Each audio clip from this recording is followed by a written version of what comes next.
Hey guys, I'm 418 episodes into SMG Viewers Comments. Thanks for being with me week after week. Thought we'd try and mix things up a little bit. We're going to do SMG Viewers Comments Rapid Fire Edition. So we can get to the point as quickly as possible. You let me know if you like the new format. It's a shame that Master of Puppets wasn't made with an alder body guitar, said no one. That's absolutely correct. Hey Glenn, could you make a dummies guide video for all the terms you use like IR and whatnot? I love your videos, but sometimes I get lost in what all this means. Dude, that's a phenomenal suggestion. I'm going to definitely make that video. Thanks so much for the idea.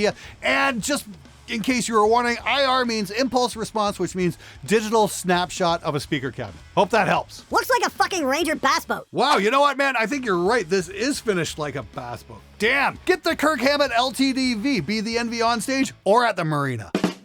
Random unrelated question. Can you output an audio interface, specifically Scarlett i2 into an amp and computer without having to buy a DI or reamp box? Love your channel. Yes, you can, but it will sound like shit. You're going to get hum issues without a reamp box. That's why I highly recommend getting one of these. This is the Signal Art reamp. These are the best on the market. Absolutely phenomenal stuff. Don't be so fucking cheap. Just go buy one. You'll thank me. Quick question. We know recording an amp with mics is a headache, but you may want to use the amp head you have for recording. Would using the head's DI into an interface and clean amp sim be the best way to go? No! Why the fuck would you want to do that? Who gave you that idea? That's just a recipe for disaster. Get one of these, the 2 Notes Torpedo Captor X. It's gonna do what you want it to do with a minimum amount of grief. Stop fucking around and get one of these. Believe me, you'll thank me. Tubes versus solid state challenge. Hard to tell without being there. Yeah, you know what? You are right. It is hard to tell the difference between tubes and solid state without having some kind of visual cue or being in the room so you can see what label is on the amp. It's incredible how much of a bitch things are to tell apart once you actually have to use your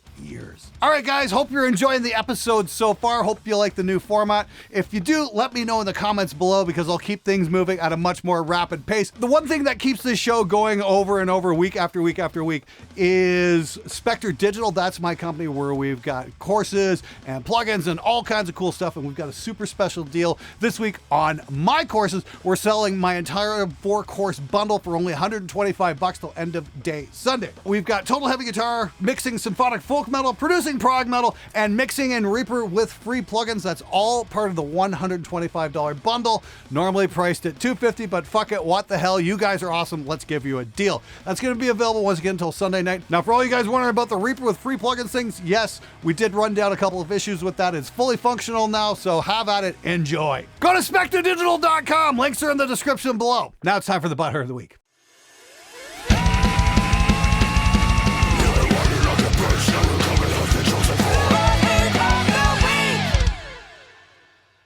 Oh man, doesn't like metal. Your points you made were either just flat out wrong or made no sense. How metal vocals work is what it's exactly supposed to be. You're judging metal vocals for being distorted in Cookie Monster, like which, by the way, style you grew up and is not modern style. You criticizing metal is like judging grass for being green. It's supposed to be that way. This one video shows the uncomfortable truth that you have no idea what goes into modern metal vocals and how you metal vocals, especially extreme vocals, work versus older, more singing type vocals. There's a clear difference. Wow, I had no idea I knew what I was doing. I guess I should have told the guys in Woods of Ypres that before I ever hit record on those 2 first fucking records. Holy fuck! I totally screwed them because those records did fucking amazing. And those had extreme vocals all over them. Hey, Sebastian, if you can unstick your head from your ass for 5 seconds is what I'm saying is the extreme vocals thing has been fucking done. It's time to move the fuck on. Because it's like a night out with your mom. It's boring. Hey Glenn, long-time watcher, first-time asker. I like using guitar plugins for convenience when recording demos at home. However, I have been getting frustrated with how noisy they are when using high gain. For instance, the extended palm mute and the feedback, there's a nasty background noise. Once the gate engages, it's silent, of course. However, this noise is making it impossible to play with any dynamics and have it sound good. All my gear is plugged into a power conditioner. I don't understand.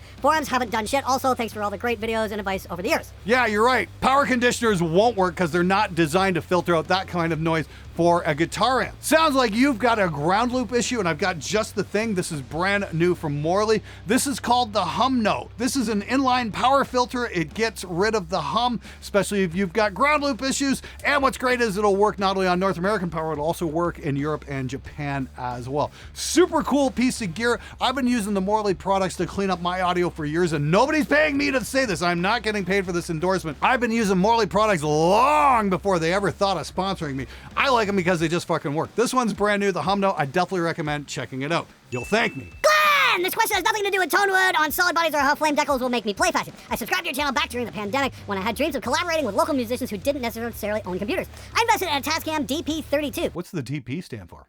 figuring we could all just trade it back and forth and put something together. Since then, I've moved, put money into Reaper and a bunch of other equipment. Is the Tascam still relevant at this point, or should I sell it, get something else, and free up some valuable real estate in my studio? I've been poring over your videos for the balance of work experience and scientific approach of debunking things we have taken as gospel because magazines said so, or because that's what we've always believed. Has me hooked. Keep it up. Hey, Jonathan, let me give you the best advice I possibly can when it comes to gear. If I haven't touched it in a year, I put it up on the used market. Ask yourself that. You'll thank me. Harley Benton is cheap garbage. Well, in case of the black active offset, yes, you're absolutely correct. They really fucked the dog on that one, that's for sure.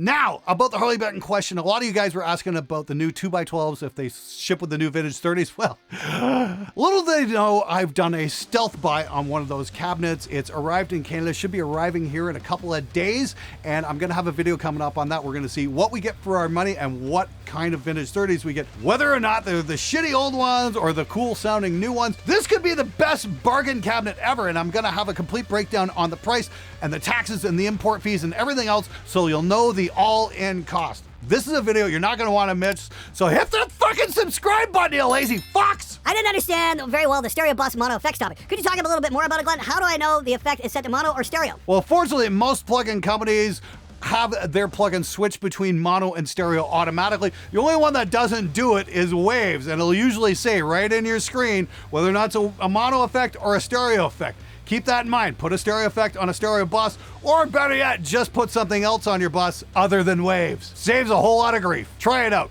You'll thank me. Hey Glenn, my band needs to record a song for an upcoming tribute album that we are going to be on, and my drummer wants to record at his place onto his PC. I asked him if he has a Bogart amp knob. I play like it because I'm simple, and a stupid guitar player doesn't know what he's doing. He doesn't, and told me we have our guitar pedals going into his interface. He thinks that this will give us a good quality sound for our guitars. He also thinks that a guitar equalizer pedal that he bought for us will use to resolve any problems we'll have, and he doesn't have studio monitors and thinks the headphones will work fine. I want us to just go into the studio where I don't have to argue with him about this stuff, and so that we have somebody neutral mixing it so that there is no bias on anything. Well, it sounds like your drummer's novice at recording. That's fine. We all start at one point, but with the assumptions he's making, that's going to be a disaster of a session, and mixed down, and you're not going to get the guitar sounds you like, because coming straight off a pedal is going to sound like shit. And an even better idea is taking that shitty guitar sound and trying to mix it on headphones. Oh boy, I bet you the public can't wait to hear how great that sounds. Listen to your own advice. Go into a studio. Spend the money. You'll thank me. Wait, should I record my guitars in a stereo track? No. Glenn, do you have any recommendations for another DI box since Countryman Type 85 has been discontinued? Wow, that's the first I've heard of that. Is there any truth to that? I don't know. But I will tell you one thing. Signal Art just sent me this brand new DI box. It's a new design.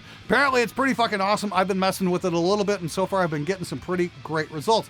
Definitely might be worth checking out. And no, Signal Art is not paying me to mention any of this. Glenn, do you think that more high schools or even middle schools should start introducing classes like sound engineering to kids? We have a program in my high school where you could travel to another school and take music production class. It was some of the most fun I've ever had. I learned a lot and think it gives a lot of kids creative outlet while learning the ins and outs of music production and sound engineering. I think that's a fantastic idea. If we had that available when I was in high school, I might have hated it a whole lot less. The only thing I'd suggest is that they expand to do video production as well, because that is sorely needed. Glenn, what's the best old PC/laptop to use for recording? Your review. Dude, I have no idea, but I think that's a fantastic suggestion for an episode. Look for that in the future. Do you think that the Tone X plus HX stomp effects for effects, or just a stomp by itself, makes more sense than for somebody playing strictly at home? Is the tone that much better to justify the extra cost? No, it's not, actually. I'd recommend getting a Tone X and then going online and grabbing a bunch of free plugins for your time-based effects like delay, chorus, and reverb. You can find so many VSTs out there that will do the thing you want it to do for absolutely nothing. In fact, a lot of them are built right into Reaper, so I would highly recommend going that route instead. Believe me, you'll thank me. Dude, please don't stop making videos. They're so good. Oh, well, tell you what, man. Last week's viewers' comments did so crappy, I was just about ready to put it on pause for a while.